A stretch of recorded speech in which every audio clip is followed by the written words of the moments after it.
네, 우리 반도체로 우리 3프로와 굉장히 인연을 오래 맺으셨던 우리 이주환 박사님이 오늘 오랜만에 함께 하십니다.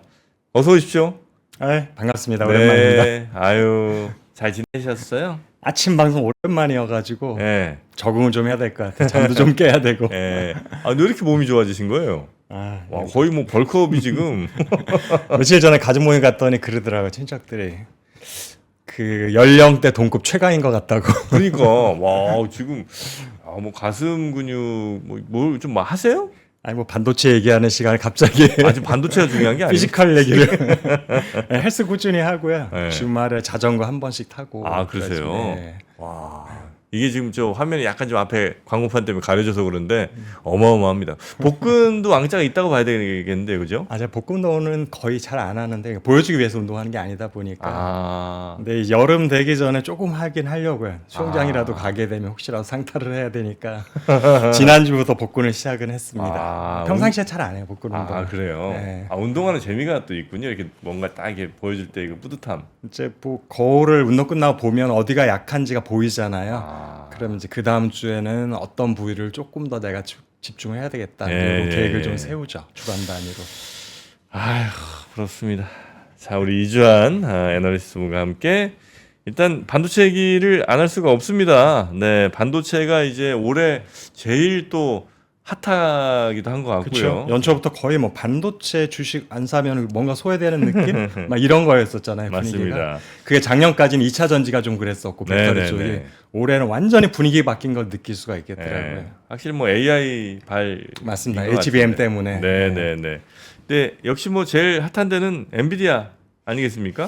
그래서 제가 이제 우리가 이제 미국 이제 주식시장 낮밤이 다르니까 예. 엔비디아가 사실은 $1,000 거의 목전에 뒀다가 이제 조정을 좀 받았잖아요. 네. 거의 한 $750까지 밀렸다가 최근에 다시 계속 올라가서 $900로 회복했더라고요. 그리고 제가 PER을 보니까 75 정도. 사실은 초반에 너무 급격하게 올라가서 약간의 거품이 있다고 그냥 속도 면에서 거품이 있다고 생각은 했었는데 네. 그 정도 올랐는데도 아직도 PER이 75다. 그러면 우리가 한 3년 전에 테슬라가 1000불 치고 올라갔을 때 PER이 1000 정도 나왔거든요. 1000이요? 그러니까 그때 정말 실적이 뒷받침되지 않는데 너무나도 조금 테마가 몰렸던 거죠. 전기차에 대한 기대감이 크다 보니까. 그렇게 많이 갔었어요. 그러니까 확실한 거품이라고 그때는 얘기할 수 있었는데 네. 75 정도면은 사실은 나스닥이나 미국 주식 시장은 한국보다는 PR이 좀 높게 형성이 돼요. 전반적으로. 거기다가 지금 엔비디아 같은 경우는 성장주로 분류가 되잖아요. 가치주보다는. 그래서 PR이 좀 높은 편이다. 그래서 물론 고금리 시대이기 때문에 PR이 조금 높은 거 아니냐는 느낌 들긴 하지만 여전히 아직까지도 엔비디아를 대체할 만한 강력한 도전자는 보이지 않는 상황이라서 이게 속도면에서 거품인 거지 절대 레벨 자체가 거품은 아니다라는 생각이 들고 있어서요. 그래요? 그래서 이번에 한번 조정까지 받았기 때문에 당분간은 또 상승이 좀 이어지지 않을까라고 좀 생각은 하고 있습니다. 엔비디아가요? 예, 그렇습니다. 그래서 이제 블랙웰을 지난번에 GTC 2024에서 발표를 하면서 네. 역시 역시 기술력에 있어서는 뭐 여기저기서 AI 툴을 만들겠다, 독자적으로 하겠다라는 기업들 많이 있잖아요. 빅테크 중에서. 근데 역시 기술면에 성능면에서는 아직은 엔비디아가 한 수 앞이다라는 것을 다시 한번 보여준 이제 그런 컨퍼런스라고 생각이 되고 있어서요. 이제 그런 것들이 실력과 실적이 뒷받침되고 있는 뭐 기업이다라고 생각을 하고 있습니다. 근데 이게 이제 한 대충 제가 지금 찾아보니까 한 1년 새에 한 3배 이상 올라갔네요. 정말 많이 올랐죠. 그래서 속도 면에서는 제가 좀 거품이 있다고 늘 느꼈던 거고요. 근데 작년 실적하고 올해 실적이 또한 증가하는 거 생각해 보면 3배 이상이거든요. 순이익으로 보면은. 그러니까 사실은 결국에는 우리가 PER을 따지는 것이 이제 순이익하고 시가총액 가지고 나누는 거잖아요. 네. 순이익이 만약에 10배가 올라갔는데 주가가 3배 올랐다라면 그걸 거품이라고 말하기는 조금 어려운 거죠. 실적이 뒷받침되지 않는 상태에서 오르는 거는 확실한 거품인 건데 네. 그래서 지금 엔비디아는 약간의 거품이 있다고 느꼈는데 그걸 또 실적 발표를 통해 가지고 의구심을 다시 한번 해소시켜 줬잖아요 지난번에. 그래서 아직까지는 이 정도 속도, 이 정도 PR 레벨이면은 그렇게 지나친 거품은 아닌 것 같다라고 최근에는 생각을 하고 있습니다. 혹시 이럴 가능성은 없습니까? 그러니까 엔비디아라는 데 이제 워낙 강력한 AI 관련된 뭐 핵심 칩을 생산하는 업체다 보니까 자, AI 시장이 막 열리는 상황에서 야, 지금은 뭐야? 엔비디아 칩 없으면 안 돼. 이제 이러니까 이제 전부 다 뭐 서비스 업체나 이런 데들이 이제 엔비디아 칩을 엄청 막 구매를 해갖고 실적도 잘 나오고 없어서 못 파는 상황까지 이제 오긴 왔는데 실제로 막 이렇게 운용을 막 이렇게 해보다 보니 야, 이렇게까지 그러니까 처음에 막 뭐가 시작될 때는 겁나니까 막 이것저것 막 사둘 거 아니에요. 우리가 뭐 사업할 때도 좀 처음엔 막 이것저것 막 사놓는데 알고 보면 필요 없는 것들도 생각보다 많이 이제 이사할 때도 그렇고 생겨나잖아요. 마찬가지로 혹시 AI 산업 이쪽에서도 야, 엔비디아 막 처음에 우리 확보 못하면 죽어 그래요. 막 다 미친 듯이 사댔는데 야 이렇게 해보니까 사실 이 정도 칩까지는 안 해도 이제 이 정도는 나오는데 우리가 너무 오버한 거 아닌가 이런 타이밍이 혹시 오지는 않습니까? 정 프로님이 정말 잘 지적을 해주신 포인트인데 예. 이게 옛날에 한 2019년으로 한번 돌아가 볼게요. 예. 그때 어떤 일이 있었냐면 일본이 한국에 대해서 세 가지 품목에다 불화수소를 포함해가 고순도 불화수소를 포함해가지고 네. 수출을 금지시켰던 상황이 있습니다. 음. 그때 이제 일본이 유일하게 99, 11을 생산할 수 있었거든요. 불화수소를. 그래서 거의 일본에 전적으로 우리가 의존하던 상황이었었고 그래가지고 그렇게 몇 달이 지나면 큰일 났다. 반도체 공장 서는 게 아니냐라는 우려가 굉장히 많이 있었습니다. 초반에. 네네. 근데 사실상 생산에 지장이 전혀 없이 지나갔거든요. 네. 그래서 나중에 삼성전자에 있었던 지인들 통해 알아보니까 어떻게 된 거냐 그랬더니 물론 국산으로 대체를 하고 중국산으로 대체를 했는데 사실은 일본만큼의 퀄리티는 아니었었다. 예를 들어서 일본께 11, 12, 9까지 됐었더라면 대체하고 있는 국산품은 기껏해야 뭐 7, 9 정도 가지고 했던 건데 그게 이제 7, 9, 11, 9 나오는 게 99.999 할 때 9가 7개 나오면 그렇죠. 네. 99 다음에 소수점 다이에 7개가 더 있으면 99 되는 거고 네. 이런 건데 그래서 무조건 고순도를 써야 된다고 생각을 했었던 것이 어떻게 보면 선입견이었다는 거죠. 실제 대부분의 공장에서는 훨씬 더 저품위의 불화수소 써도 공정에 아무런 문제가 없었는데 네.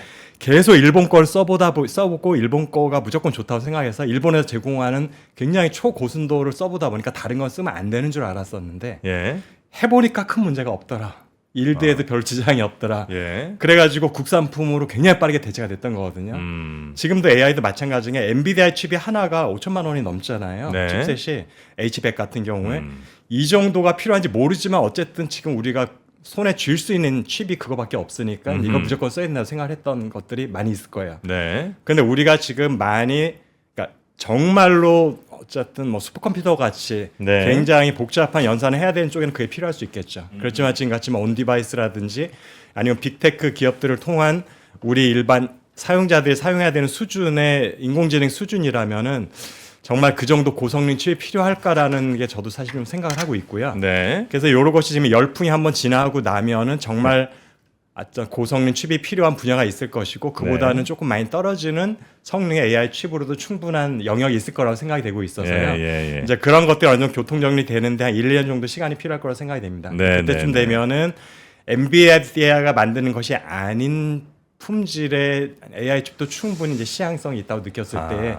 굉장히 그렇게 되면 이제 경쟁 관계가 복잡해지는 거죠. 네네네. 고객도 많은 선택지가 생기는 거고 그다음에 어쨌든 우리는 엔비디아에 지금 공급하는 거 목표로 지금 HBM을 지금 생산하고 있잖아요. SK 하이닉스인데 네. 그들도 사실은 조금 더 노선의 전략에 수정이 필요한 모먼트가 생기는 거죠. 그렇습니다. 그런 시점이 저는 언젠가 올 거라 생각이 되는데 지금 네. 정프로님이 네. 정말 옛날보다 날카롭게 미래를 예측하면서 잘 지적을 해주신 것 같습니다. 네. 그런 상황이 올 수도 있는. 저는 점점 이제 몸을 좀 숨기게 되고요. 우리 갑자기 앞에 있던 박사님 앞에 있는 광고판을 없애버렸습니다. 아유, 우리 시청자분들 보시기라도 좋으라고 저는 그냥 점점 내려가서 그냥 머리만 살짝 내놓도록 하겠습니다. 자, 그렇게 이제 엔비디아는 나중에 시간이 좀 지나서 경쟁자가 등장한다거나 이 시장에 대한 뭐 우리 여러 기업들의 또 뭐 대체제가 나온다거나 이러면 이제 모르나 지금까지는 아직까지는 그럴 상황은 아닌 것 같고 그래서 지금 현재 퍼 75 정도는 성장주 미국 나스닥 여러 가지를 고려해 보건데 그렇게 고평가는 아직은 아닌 것 같다. 아니죠. 예. 너무 만약에 여기에 네. 이제 기업의 실적은 예상치를 계속 부합하게 엔비디아가 보여주고 있는데 네. 연말쯤 돼서 이제 금리 인하가 시작이 되잖아요. 그리고 만약에 혹시 내년에 굉장히 빠르게 한 두 번, 세 번 이상 금리 인하가 되면은 네.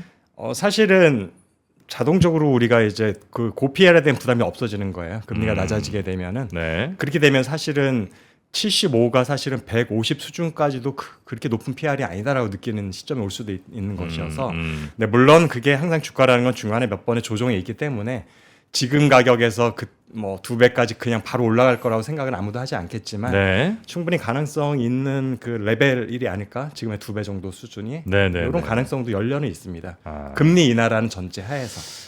그래요. 지금 저 시총이 제가 보니까 2조 2,600억 달러면 거의 뭐 얼마야? 한 2,700조? 뭐 이쯤 될 것 같은데 느낌이. 그럼 이제 여기서 가격이 그렇게 가면 도대체 얼마짜리 기업이 되는 거예요? 근데 그런 게 사실은 미국의 이제 테크 IT 섹터에서는 많이 있었어요. 굉장히 예. 치고 올라가서 10위권, 20위권 밖에 있던 기업들은 순식간에 탑3로 올라오는 경우들이 많이 있었잖아요. 근데 물론 거기서 오래 유지할 수 있느냐는 별개의 얘기인 거죠.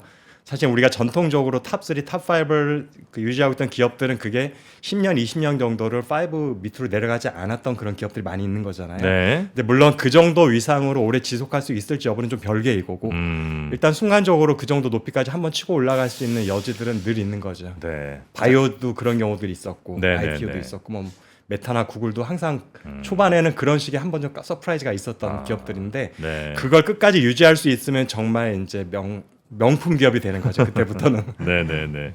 자, 그러면 이제 엔비디아가 그렇게 잘 되면 뭐 우리한테 뭐 아주 손해는 아니고 우리도 이제 엔비디아와 함께 잘 나갈 HBM들이 있는 거잖아요. SK랑 그렇죠. 우리는 어쨌든 엔비디아도 현재는 가장 중요한 파트너로 생각하고 있는 것이 네, 한국의 네, 삼성전자, 네. SK 하이닉스인 거고. 네. 다만 지금 이제 최근에 빅텍스 기업들은 예를 들어서 마이크로소프트, 인텔, 퀄컴, 최근에 애플까지도 AI 칩을 자체로 지금 제작해서 조달하는 쪽으로 지금 전략을 잡고 있잖아요. 네. 그런데 이제 그쪽에도 HBM을 사용하는지 여부는 지금 정확하게 밝혀지지는 않고 있어요. 이전에도 보면은 우리가 제가 이제 반도체를 연구하다 보면은 네네. 항상 낸드 시장의 시장 점유율이 상당 부분을 차지하고 있었던 기업 중에 의외 기업이 항상 있었던 것이 인텔하고 애플이거든요. 아, 인텔 애플이 낸드를 만들어요 자체? 낸드를 자체적으로 만들어 있었고 그 다음에 또한 우리가 모바일 쪽에서 AP용 반도체 있잖아요. 예. 모바일 프로세서 예, 쪽에도 상당 부분 시장 점유율을 차지하고 있던 기업 중에 하나가 항상 애플이었어요. 음. 근데 우리가 왜 얘는 반도체 기업으로 구분을 안 하잖아요. 애플 같은 경우는. 네. 그 이유는 뭐냐면은 자신이 만드는 거는 자가 소비용으로 만드는 거기 때문에 자사용만 쓰는 거잖아요. 그러니까 시장에 나오질 않는 거죠. 예, 제3자 물량으로. 그러니까 얘를 반도체 기업으로 우리가 구분을 안 했던 거지만 기술은 갖고 있었던 거고 실제로 생산했던 건데 네. 지금 제가 앞에 언급했던 한 4개 정도의 빅테크 기업들이 대부분 AI 칩을 직접 설계하고 물론 만드는 건 TSMC가 만들 수도 있고 인텔 같은 경우는 직접 만들 수도 있겠죠. 공장이 있으니까.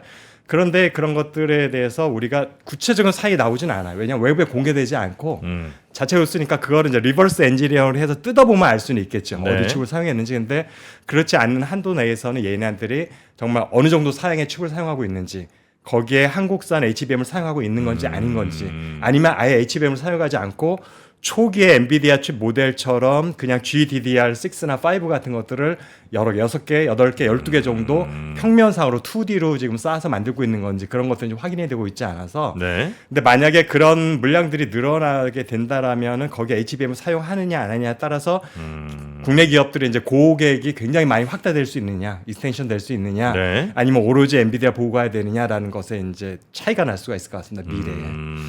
결국은 근데 이 AI 칩의 최고 좋은 성능을 위해서는 또 최고의 메모리들이 같이 붙어줘야 되는 거는 맞는 거잖아요.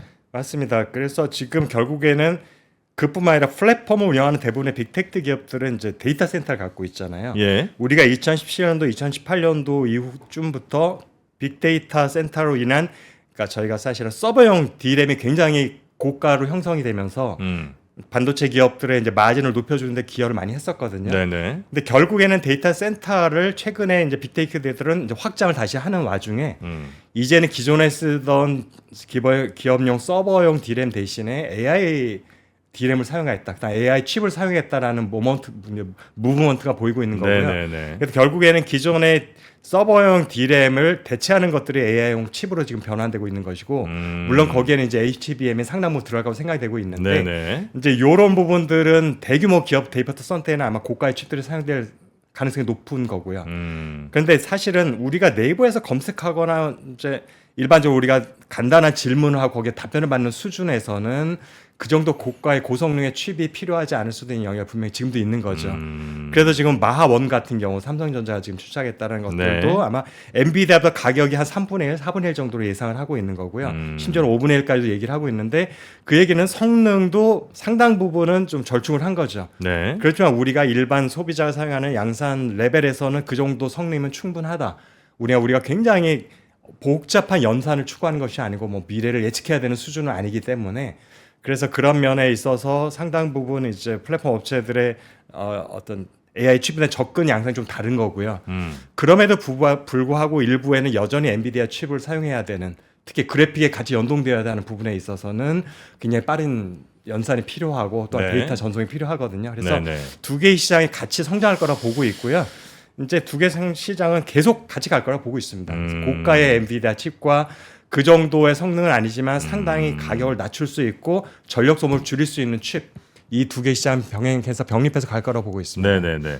그럼 이제 우리나라 HBM만 좀 이제 좁혀서 보자면 현재 삼성전자랑 SK가 치열한 경쟁을 좀 하고 있는 것 같은데 일단은 초반은 SK가 완승을 한 것 같고 그 다음에 이제 삼성전자가 엄청 따라가고 있는 그런 그림인 거잖아요. 근데 삼성전자가 뭐 계획 같은 거 얘기하는 걸 보면 연말 지나 한 내년쯤에는 SK를 꼭 그 역전할 수 있을 것 같은 이런 이제 메시지들을 계속 내고 있는 것 같은데 실제로 그게 가능한 거예요? 아니면 뭔가 조금 이제 그냥 계획이라든지 희망 정도를 얘기한 거라고 생각해야 됩니까? 우리가 기업들을 비교할 때 얘네들 실력이라고 할까 경쟁력 비교할 수 있는 지표가 여러 가지가 있는데 예.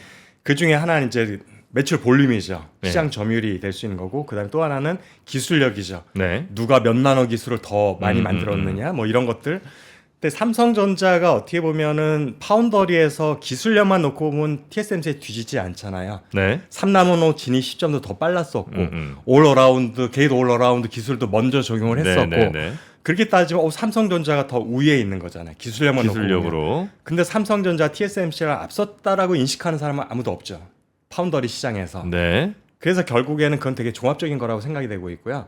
그래서 삼성전자가 12단을 먼저 SK 하이닉스나 마이크론보다 먼저 도입을 했다. 그럼 기술력에서는 좀 앞서 있다 볼 수 있는 부분인데 그렇다고 그러면은 하이닉스보다 HBM 시장에서 삼성전자 더 강자냐라고 생각하는 건 또 별개 문제인 거죠. 네. 그래서 이런 식으로 우리가 좀 접근해야 돼서 연말이나 내년 초 갔을 때 단순한 기술력만 놓고 봤을 때 비교를 할 것이냐, 결국엔 시장에서 임팩트와 시장 점유율을 볼 것이냐, 그 다음에 아니면은 아예 매출과 수익률을 볼 것이냐, 네. 이런 다양한 지표를 봐야 되는데 봤을 때 그 후자 쪽에 포커스를 둔다면 역시 SK 하이닉스가 당분간은 1위 기업의 위상을 놓치지 않을 거라는 생각이 들고 있고요. 네. 단순한 기술력만 놓고 보면은 삼성전자가 어느 정도 따라왔다라는 시점이 1년 이내에 이루어질 수도 있는데 그걸 가지고 종합적으로 앞섰다라고 보긴 좀 어렵다. 저는 이런 관점을 보고 있습니다. 그렇습니까? 그 이제 요건 약간 뭐 음모론 비슷한 얘기긴 한데 이른바 TSMC가 결국 이제 엔비디아 칩을 만드는 회사고, 근데 이제 TSMC가 공공연하게 혹은 뭐 대만에서도 그런 얘기들을 이제 많이 하는 게 삼성 때려잡자, 삼성을 잡아야 된다, 이제 이런 얘기들을 이제 TSMC가 많이 했었기 때문에 사실은 기술력에서 SK보다 삼성전자가 별로 뒤지지 않거나 혹은 더 괜찮을 수 있는데도 TSMC가 애써 삼성전자의 HBM은 마치 지금 현재 만들고 있는 엔비디아의 칩과 잘 안 맞는 것처럼 뭐 이렇게 이제 자꾸 좀 태자를 놔서 삼성전자가 못 들어가는 거 아니냐는 얘기를 하는 분도 있습니다. 요거는 현실감. 지금 사실은 엔비디아가 우리가 보통 뭐 지금 관심사가 전문가 아니더라도 신문지상에 많이 나오니까 뭐 퀄을 통과했느냐 안 했느냐, 네네네. 테스트 중이다 이런 얘기들 많이 하잖아요. 예. 이제 퀄이라는 게 반도체 업체에서 이제 제가 이전 엔지니어로 할 때 보면은 그게 뭐 IBM이 됐던 뭐 HP가 됐던 최종적으로 고객한테 넘어가기 위해서 반도체에 대한 종합적인 모든 성능과 실장 꽂았을 때 아무런 에러가 없이 돌아가느냐, 네. 본인들의 마이크로 프로세서와 이제 이런 것들 종합적으로 평가하는 과정이 퀄 테스팅인데, 이렇게 했을 때 과연 엔비디아가 그 테스트 요건을 HBM을 그 단건으로서 하는 건지 아니면 최종적으로 TSMC의 그 후공정의 모든 패키지 기판까지 완성한 뒤에 하는 건지에 따라서 네. 지금 말씀하신 그 이제 음모론이 어느 정도 신빙성 있느냐 없느냐 조금 달라질 것 같고요. 근데 만약에 어쨌든 최종적으로 엔비디아 칩세트는 마지막에 가서 시스템에 가서 최종적으로 그걸 패키지하는 것들은 결국 TSMC가 맞아요. 거기에서 엔비디아 GPU와 그다음에 HBM을 다 묶은 다음에 그걸 네. 전체 기판에서 최종적으로 웨이퍼 레벨로 하는 것은 TSMC가 하는 건데 그 평가를 그럼 TSMC가 하는 거냐 아니면 엔비디아가 자체적으로 엔지니어들이 평가를 하는 거냐 요 정확한 과정을 제가 지금 정보를 얻지 않아서 네. 지금 그 음모론이 그냥 단순한 음모론인지 신빙성이 있는지가 좀 달라질 수 있거든요.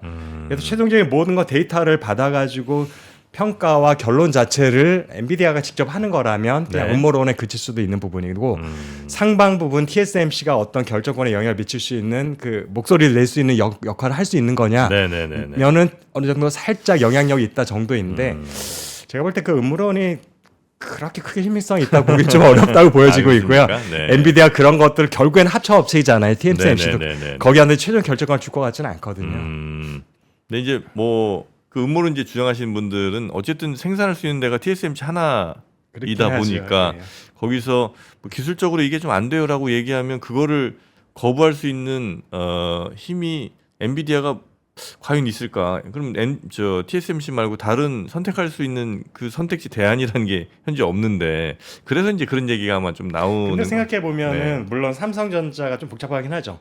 단일 회사인데 사업본부별로 사실은 거기 독립재산을 갖게 운영을 하고 있잖아요. 네네네. 그래서 파운더리 사업부는 완전히 별개인 거고 메모리 사업부는 별개인데 지금 TSMC가 견제를 해야 된다면 삼성전자의 파운더리 사업 쪽인 거지.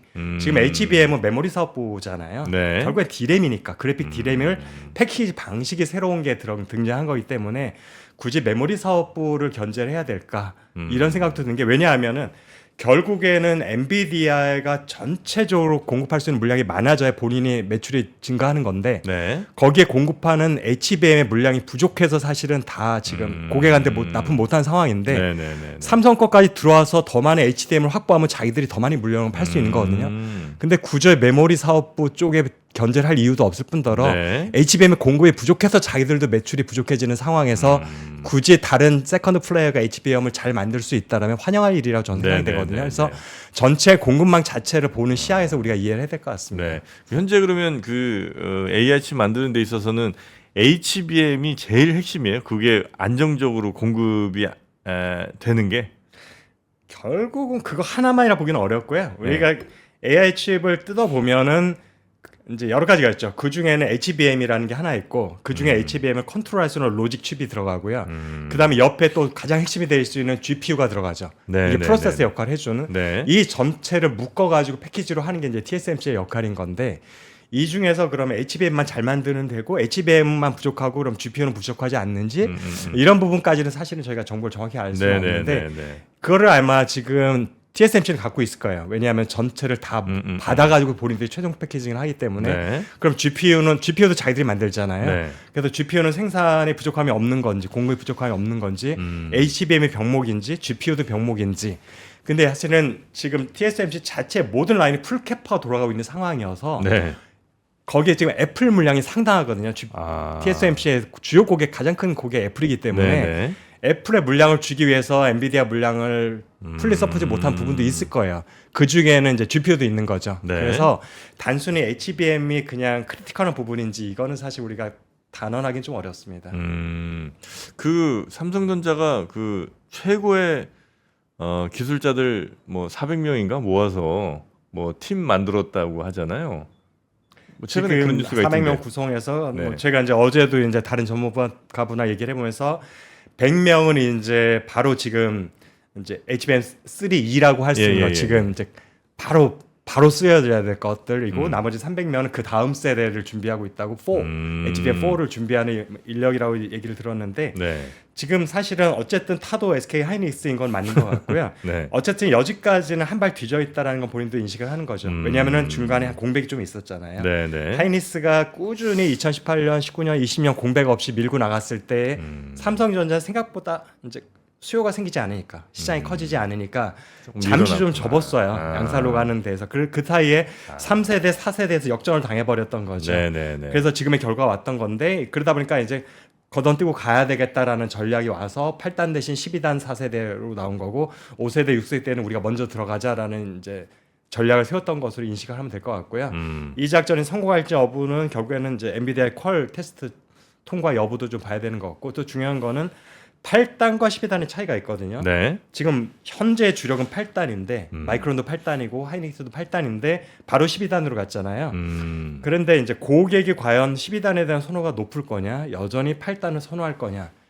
이게 이전에도 보면은 12인치 팹을 도입했을 때 무조건 이게 최첨단 제품이니까 고객이 좋아할 거라고 생각했지만 초기 몇 년 동안 상당 부분 고객들은 이제 8인치를 더 선호했던 부분들이 있어요. 특히 파운더리 쪽에서는. 네. 그래서 이런 부분들이 사실 고객들의 선호 부분들도 있어서 12단을 먼저 만든다고 해서 이게 팔리지 않으면 사실은 그 전략에 차질이 좀 생기는 거죠. 그래서 SK하이닉스는 개발만 해놓고 12단을 전략적으로 좀 늦추고 있는 거죠. 8단이 네, 일단은 네. 팔리는 제품이고 네. 12단은 고객이 원하면 납품할 수 있도록 준비만 해놓겠다. 근데 삼성전자는 8단에서 이미 뒤졌으니 우린 처음부터 12단으로 가겠다. 이런 전략 차이가 있는데 성공 여부는 연말쯤 돼 보면 조금 윤곽이 드러날 것 같습니다.